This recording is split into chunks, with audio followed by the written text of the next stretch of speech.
नमस्कार. हळदीचं भरघोस आणि विक्रमी उत्पादन कसं काढायचं ऐकायला किती भारी वाटतं ना. आज आपण याच विषयावर एक खास आणि सविस्तर विश्लेषण पाहणार आहोत.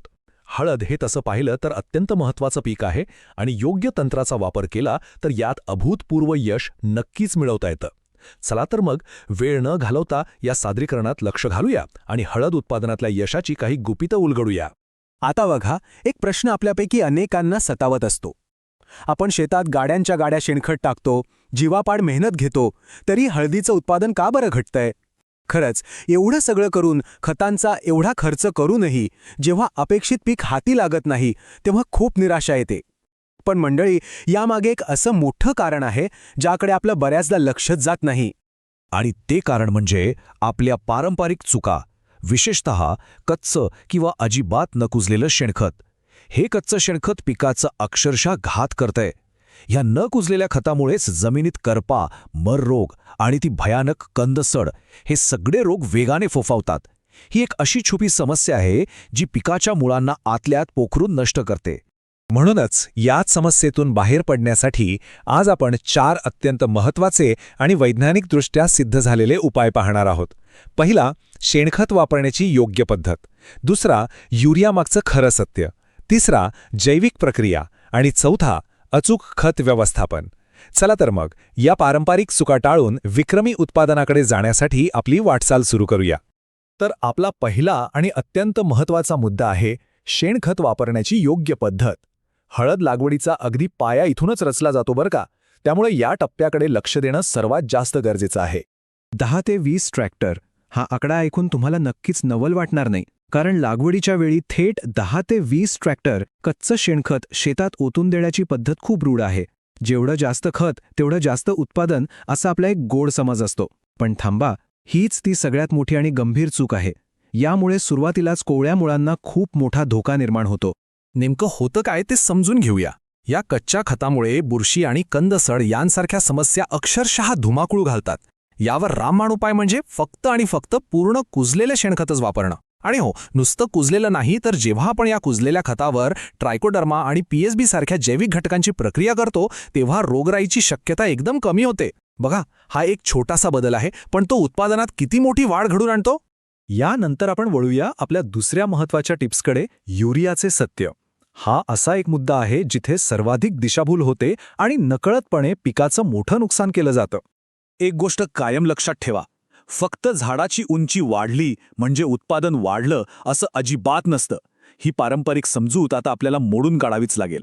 वरून झाड खूप उंच आणि डौलदार दिसतंय म्हणजे जमिनीखाली हळदीचा कंद मोठा असेलच याची काहीही शाश्वती नसते. आपलं लक्ष झाडाच्या केवळ बाह्यवाढीवर नको, तर जमिनीखालच्या मुळांच्या ताकदीवर आणि आरोग्यावर असायला हवं. म्हणूनच खतांचं संतुलन अतिशय आवश्यक आहे. जर आपण जास्त युरिया आणि डीएपीचा भडीमार केला तर झाडांची नुसती उंची वाढते, पण कंदांची वाढ मात्र पूर्णपणे खुंटते. याउलट जर आपण संतुलित पोषण दिलं तर काय होतं? पानांचा आकार छान रुंद होतो, ती गर्द हिरवीगार राहतात आणि निरोगी झाड तसं संतुलित खत व्यवस्थापनामुळेच हळदीचे कंद अगदी जाड, वजनदार आणि उत्तम दर्जाचे तयार होतात. हेच खरं गुपित आहे. चला आता तिसऱ्या आणि तितक्याच महत्त्वाच्या मुद्द्याकडे वळूया, जैविक प्रक्रिया. जेव्हा पाऊस ओढ देतो किंवा वातावरणात अचानक बदल होतात ना, तेव्हा ही रणनीती पिकासाठी एखाद्या संजीवनीसारखंच काम करते.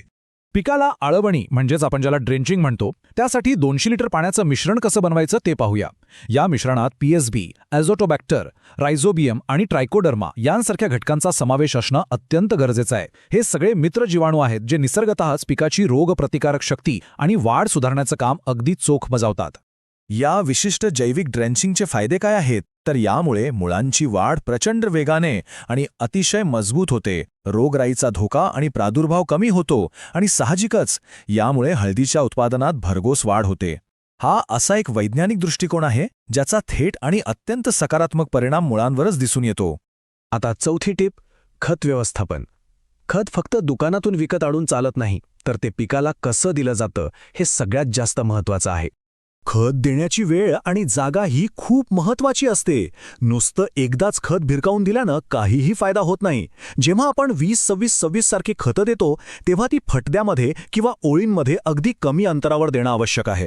असं केल्यामुळे काय होतं तर खत थेट मुळांच्या कक्षेत पोहोचतं आणि पीक ते अतिशय सहजपणे शोषून घेऊ शकतं. हीच प्रक्रिया आपण अगदी सोप्या पद्धतीने समजून घेऊया. पहिली पायरी खतं वरून फेकून देणं किंवा ब्रॉडकास्टिंग करणं आजच पूर्णपणे टाळा. दुसरी पायरी खत देताना बेड व्यवस्थित ओढून घ्या. आणि तिसरी पायरी, जेव्हा आपण सुपरफॉस्फेट वापरतो तेव्हा ते नुसतं टाकून न देता मातीत व्यवस्थित मिसळून देणं गरजेचं आहे. या छोट्याशा तांत्रिक पद्धतीमुळे खतांचा 100% फायदा पिकाला मिळतो आणि एकही दाणा वाया जात नाही. तर आता आपण वळूया आपल्या अंतिम टप्प्याकडे, विक्रमी उत्पादनाचं सूत्र. या संपूर्ण विश्लेषणाचा हाच तो खरा आणि सर्वात निर्णायक निष्कर्ष आहे.